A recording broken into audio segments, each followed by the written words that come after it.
అందరికీ నమస్కారం. దానం భోగో నాశస్తిస్రః గతయో భవంతి విత్తస్య యన్న దదాతి న భుంక్తే తస్య తృతీయో గతిర్భవతి.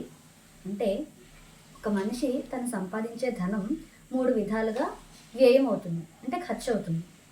అవేంటి? ఒకటి దానం చేయడం వల్ల, లేదా ఆ సంపదను తాను అనుభవించడం వల్ల, లేదంటే దొంగల పాలవ్వడం. ఈ 3 విధాలుగా సంపాదన అనేది ఖర్చు అవుతుంది.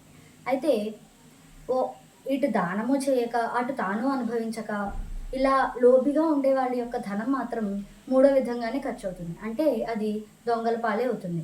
ఆ మార్గంలోనే ఆ ధనం అనేది నశిస్తుంది. అందుకే ఒక మనిషి ఏదైనా సంపాదించినప్పుడు, అంటే ఒక రూపాయి సంపాదిస్తే కనీసం అందులో ఒక పావలైనా దానం చేయాలి. దీని ద్వారా ఆ మనిషి యొక్క పుణ్యం పెరుగుతుంది. తను సంపాదించిన దానికి ఎంతో కొంత విలువ అనేది ఉంటుంది. ఇది ఈ శ్లోకం యొక్క భావం.